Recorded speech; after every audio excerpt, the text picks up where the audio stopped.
Renters win legislative victory over landlords in San Francisco. Hello guys, and welcome to another episode of Thinking Out Loud. Today we're going to be talking about a story coming out of San Francisco. Recently, tenants underneath the Veritas Property Management Company went on strike and ended up winning some legislative victories in their city. We're going to try to keep this video short. Just got this one little article here for you that we're going to touch on, try to break down a little bit. It says here, San Francisco renters are unionizing against big landlords as frustration over rent prices and alleged harassment reaches a boiling point. It says here, San Francisco passed a law requiring landlords to bargain with renters who want to organize. That was after the city's biggest landlord, Veritas, allegedly refused to meet with its tenants. Veritas renters are looking for relief as rent costs and inflations in general spike nationwide. So before we get into this article here a little bit, just touch on a few things. Obviously, all of us are familiar with the crazy rate of inflation right now. I mean, just doing a cursory look, I mean, if you Google quick, the price of everyday groceries, a lot of stuff's up since the beginning of this year, 9, 10, 11, 12, 13, 14, 15%. The price of gas, I mean, we don't even need to talk about that. It's fucking, where I'm at in a rural area, I'm paying $4 a gallon.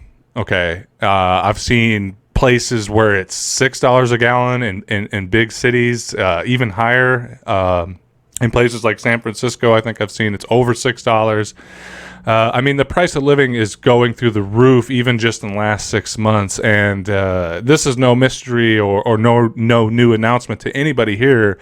But the price of rent has been skyrocketing. Like, it is beyond the point of it being a housing crisis or a housing shortage. It is outright price gouging. It is theft. It's the sort of greed coming from landlords that you'd expect of a feudal lord over their peasants at this point. I mean, this is, $1,000 for a studio apartment is considered a good price. $1,000 when the minimal wage is $7.25. Maybe it's a little higher in your state, but it's insane. There's no way to make ends meet. No way to make ends meet. I mean, there's some studio apartments going in New York, San Francisco, as an example, the average now is probably $1,500, and there's, with wages as low as they are, with the fact that we have no social safety net, there is no way to budget your way out of this sort of greed. It's impossible. Even if you're managing it, you're one bad week or one car fix or one, medical leave or anything, unpaid medical leave. You're one catastrophe, not even catastrophe, just you're one incident away from being amongst the millions of homeless throngs on the street and having everything that you've worked for instantaneously gone.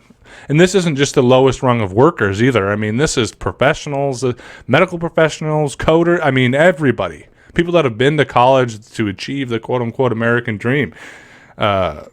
Like I said, none of this is news to you guys. The price of rent's out of control, and this is what is coming out of this. We're starting to see tenants fighting back. We're starting to see tenants join tenants unions, not just unions in their workplace. So that's what this article here is about. We're going to go ahead and jump into it and pick it apart. It says here, renters in one of the most expensive housing markets in the United States just scored a big win. The right to organize and the right to be heard by their landlords. Last week, San Francisco's new right to organize ordinance went into effect, requiring landlords to recognize tenant associations within their properties, attend tenant meetings at least 4 times per year, and bargain with tenant unions in good faith, quote unquote. If landlords fail to comply with the ordinance, renters can apply for a rent reduction as a penalty.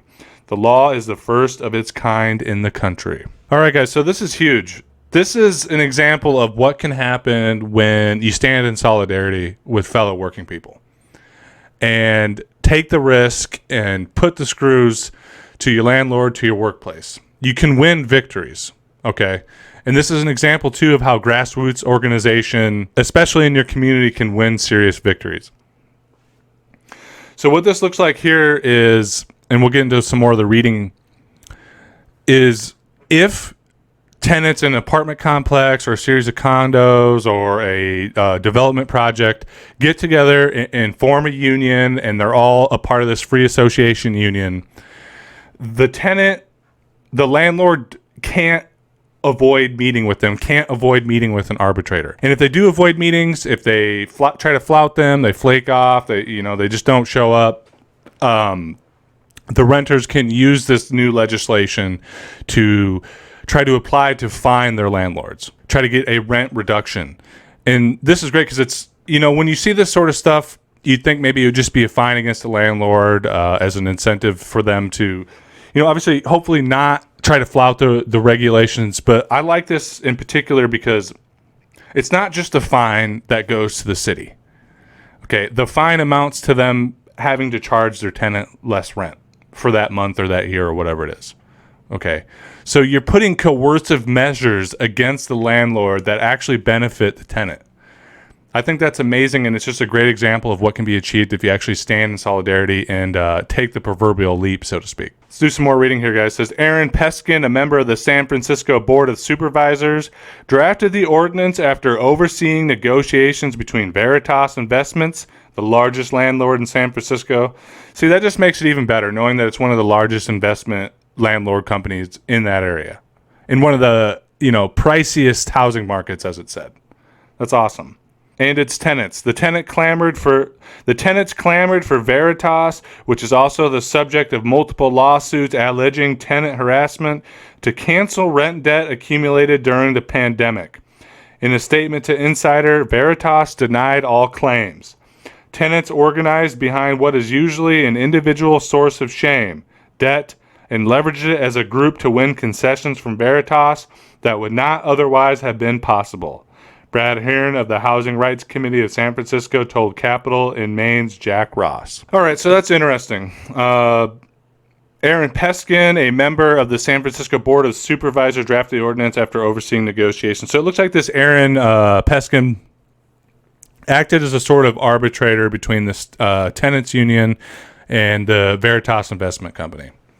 And along the way, I guess given this series of allegations or lawsuits against Veritas, the fact that their tenants were joining this union, and it looks like it's coming from multiple buildings. It's not just like one project building.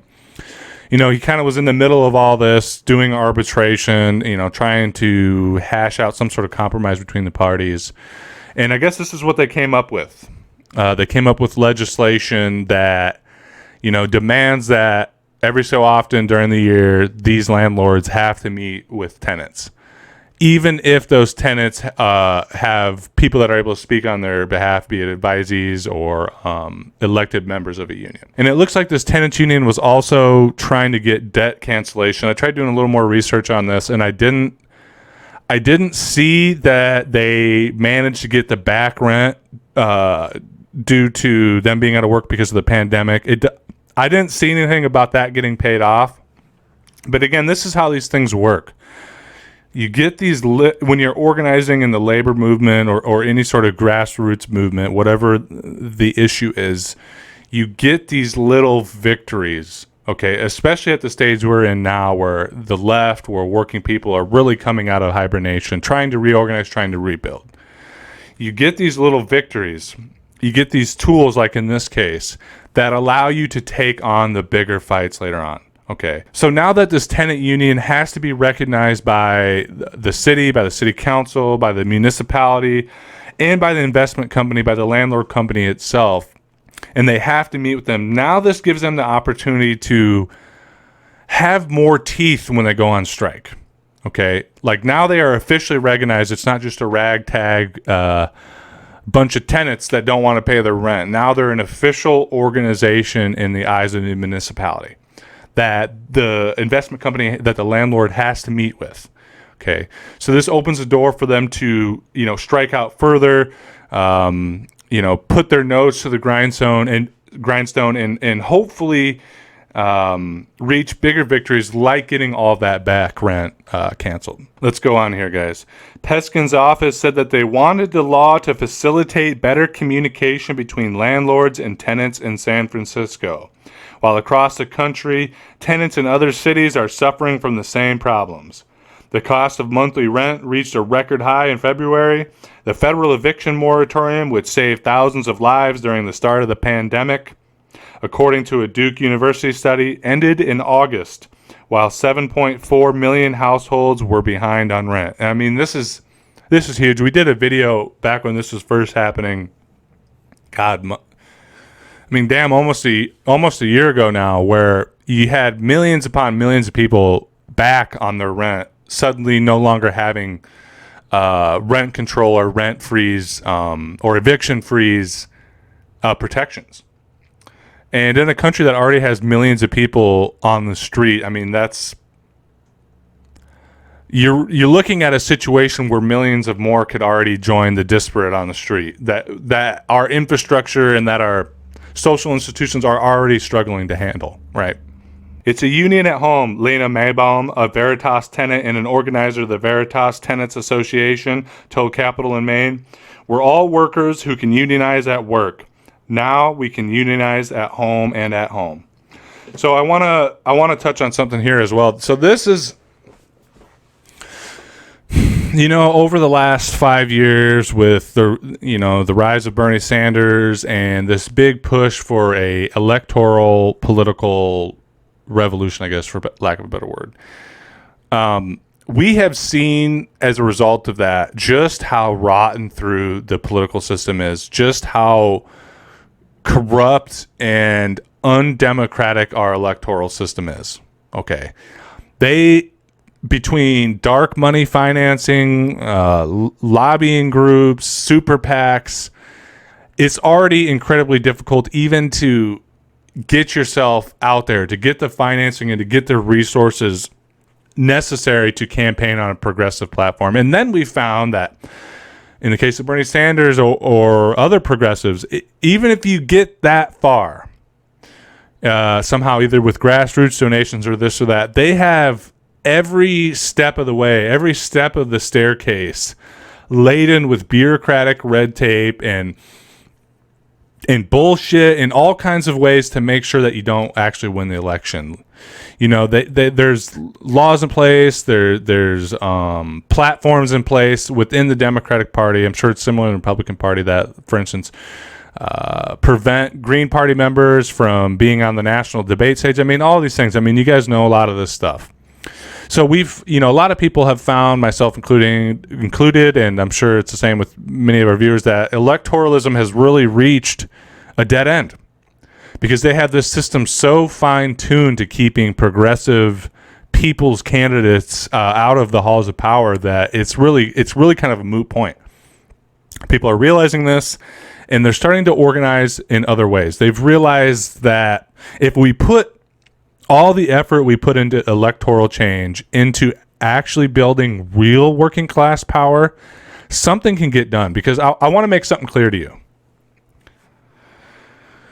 Electoralism can have a place in building a workers' movement of whatever stripe, right? I don't completely forsake involving myself in electoralism because, one, as someone who's more radical on the left, if you're getting involved in electoralism, be it political campaigns, door knocking, canvassing, things like this, first off, you're getting a chance to, rub elbows with, namely liberals who might have a predisposition to actually, be radicalized. You're rubbing elbows with people that have the same issues in mind as you. And by engaging in electoralism, you open yourself up to having the conversations with these individuals and push them farther left, radicalize them more, get them to see the value of grassroots organization, unionization, and things like that, right? And two, electoralism, if despite all the barriers we talked about, you manage to have some success and get a progressive candidate in, you do then have an individual which is more sympathetic to the issues you're trying to get across. Now, let's say you got a full-bore right-wing extremist psychopath in the government. Even if you build workers' power, they're going to use all the tools of the state to repress you, right? Now, if you have a candidate in there that is, maybe they're still kind of sleazy and they talk the talk, but they don't always walk the walk. They're a politician. I mean, their job is to lie and to make goo-goo eyes at you so that you vote for them, right? But if you somehow actually manage to get a human, even if they're not the best politician and they're doing the politics job, if you get a human being in there that's got a conscience, when you have the workers' power, you might be able to push them in a direction. You might be able to twist their arm enough, be it threatening them with, not getting reelected or, telling other electees or the voting populace that they're not doing their job. I mean, because you have the power and the infrastructure in order to do it in a tenant union or a labor union. You have a chance to actually twist their arm, right? But all that aside, the point I'm trying to make is this.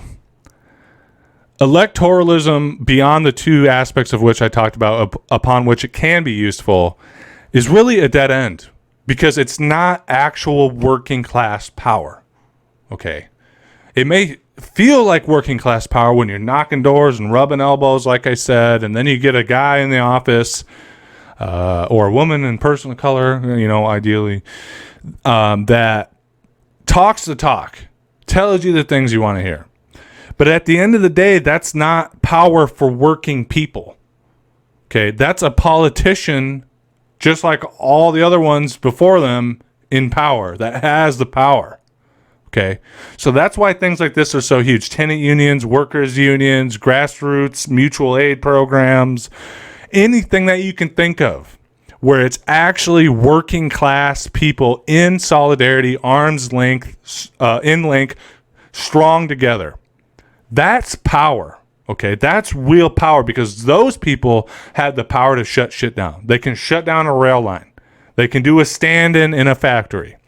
They can not pay the rent and cause a company like Veritas to hemorrhage money. You see what I'm saying?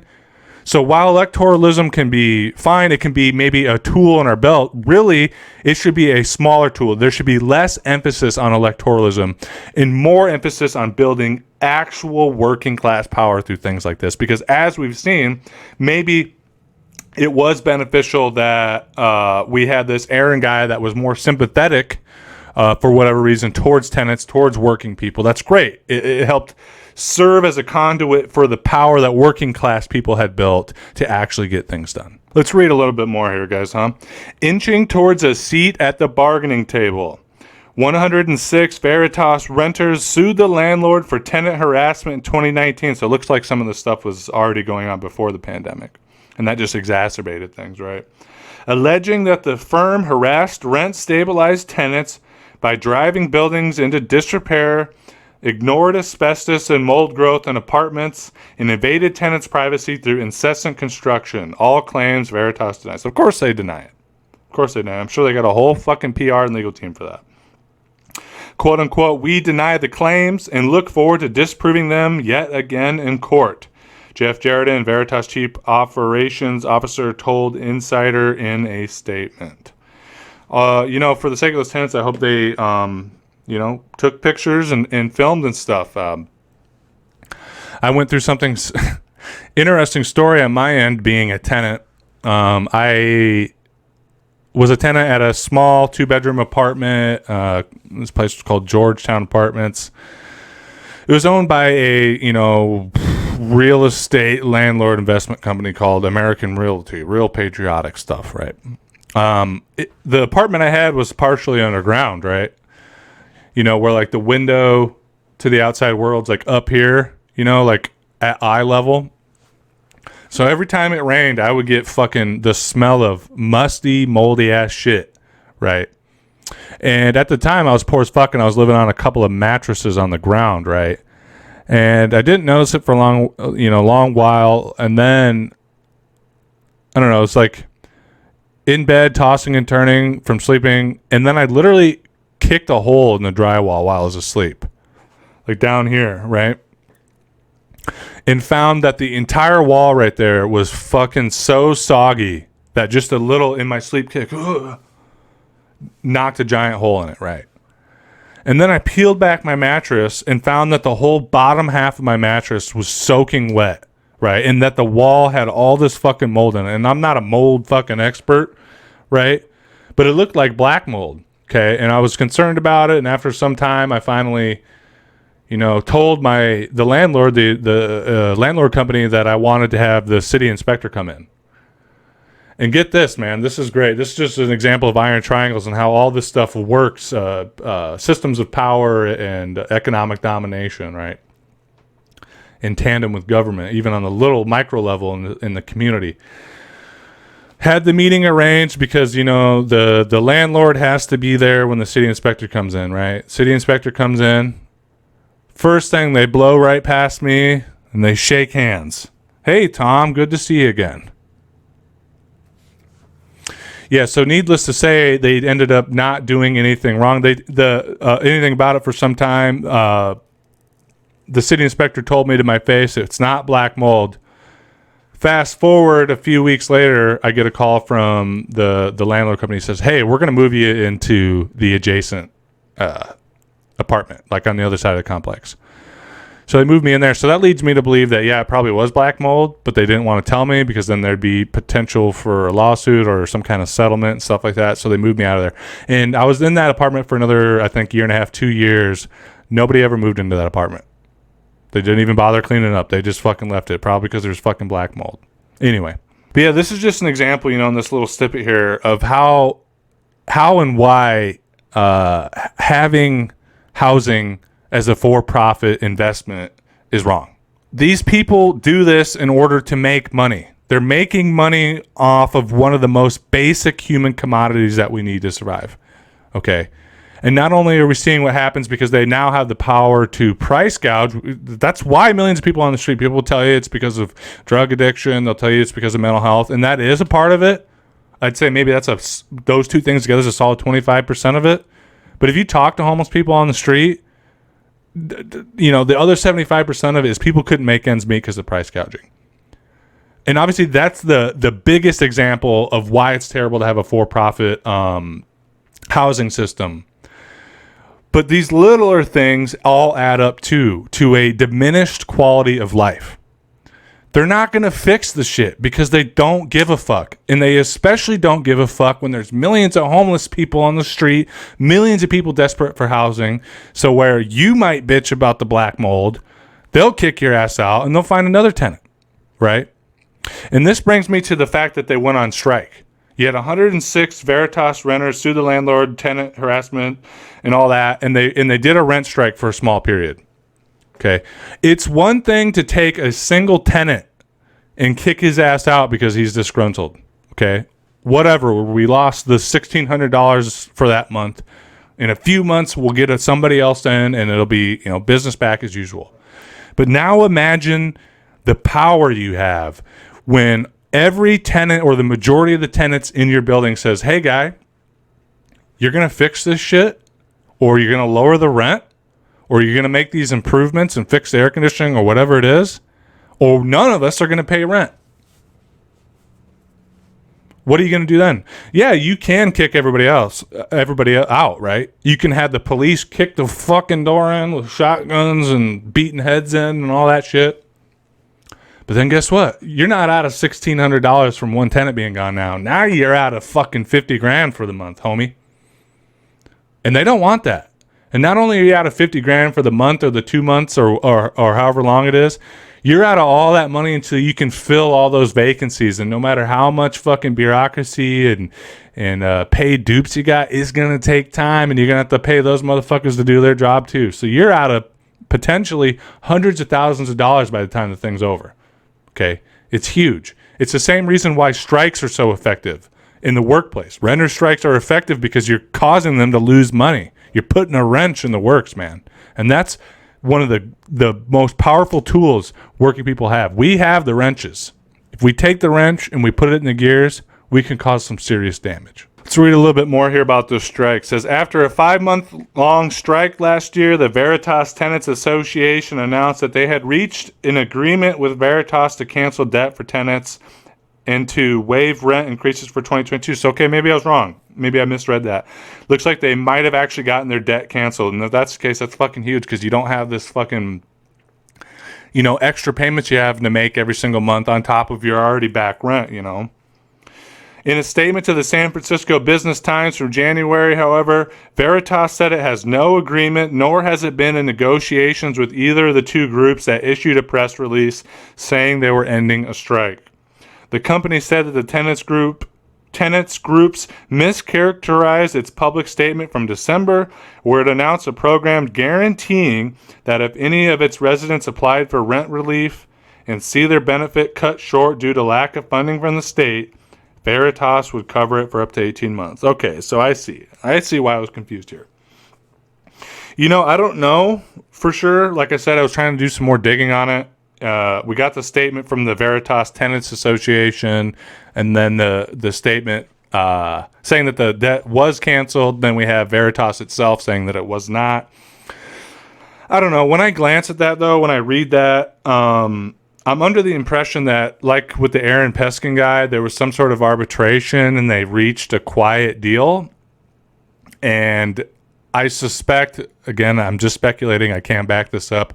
I suspect that Veritas did agree to cancel the debt, but they kind of want it hushed because it's a huge investment firm. There's people investing money into the company, right? And if it looks like Veritas lost a battle with this tenants union, that might not look good to shareholders, right? Going on here, guys, says Jordan said that while the company looks forward to having more channels of communication with tenants, it believes that characterizing the ordinance as pro-union is misleading. It's unfortunate that we're hearing from some residents about the misleading nature of rhetoric surrounding the program, as people with political objectives have characterized these associations as unions, despite no such language being present in the legislation, Jordan said. The full sum of the impact of legislation is that it creates quarterly meeting sessions between the association and a property's owner or manager. Yeah, I don't know. That sounds like legalese to me, like a little bit of doublespeak. Like, yeah, that is what the legislation got through, the guarantee to meet and have arbitration between an association, between tenants and the landlord. But it kind of looks to me like they're trying to beat around the bush about the fact that they may have actually paid off or waived the debt in a sort of hush-hush manner, like I said, to try to avoid investor scrutiny. Jordan also pointed out that Charlie Goss of the San Francisco Apartment Association told the Wall Street Journal, quote-unquote, "We're wary that the legislation will bring misconceptions that things are on the table and up for negotiation that aren't." To me, that sounds like a statement of a company that's scared because they've lost a battle. And they're trying to kind of recoup and save face, right? But that hasn't stopped tenants wishing to organize from calling themselves a union, which simply describes a group of people coming together for collective political gain. Last week, members sent 15 letters to Veritas presenting majority approval of tenant associations in 15 buildings. That's not looking good for Veritas. And that's only the beginning, too. It's only been a couple of years of this level of organization, right? In 15 buildings, asking that Veritas formally acknowledge their union under the new ordinance, according to Capital Maine. So, yeah, I mean, they've got a union, guys. It's a union. It doesn't matter if you don't want to call it a union or if the legislation doesn't say it's a union. It's a union. And it's in 15 buildings, and you had 106 people lobby lawsuits against you, and you had a renter strike in 2019. I mean, you're in deep shit. So like I said, yeah, it seems like they're trying to kind of cover their asses to their investors, make it look like it's not as bad a situation as it is for them. All right, guys, let's close this out. When Veritas was refusing to meet with their tenants or saying there was no way they were going to meet with tenants if there was an advocate in the room, that's when we cried foul, Peskin's aide, Lee Hepner, told Capital Maine. And ultimately, that did fuel language in the legislation that says you can't refuse to meet with tenants if they bring their own advocates. All right, guys, so that's the size of that. Just wanted to do a little quick video for you guys showing a little victory working people have had. We have a giant machine against us, and anytime we have any kind of victory, no matter how fucking small, we need to celebrate it. We need to let it fill us up inside and encourage us to either do the same in our own communities or keep our morale up and extend that increased morale to the other people around us that are fighting. And I hope this will all be a lesson to us of what we can accomplish when we stand in solidarity, when we take the risks, when we stand and strike. I know it seems like we have no power because they can evict you, they can fire you from your job. But if you have the conversations, if you build the solidarity, if you get it in other working people's minds that they can fight back, that they have tools to fight back, that they have the power to fight back, you can win serious victories. Okay? No more rent increases that year. That's huge. That could amount to thousands of dollars for working people in your community. And I know it's a toss-up in the air. Did they get the debt canceled or not? See, if the tenants unit's saying that they got the debt canceled, the working people are saying, hey, they said they're going to cancel our rent debt. That tells me it's probably what happened. I don't see them going about saying, hey, they canceled this just as some PR move. That's a lot of people involved telling all one big lie. So, going on strike, they got that back rent debt paid. And this is only the beginning. They've only been doing this for 2 or 3 years. What can a renters association, a tenants union like this accomplish in a few more years? What can a series of tenant unions in solidarity with working class unions achieve in 5 to 10 years? What can we achieve when we build these little organizations in our community, in our own life? What can we achieve when all of us put all of our community organizations together and do something massive?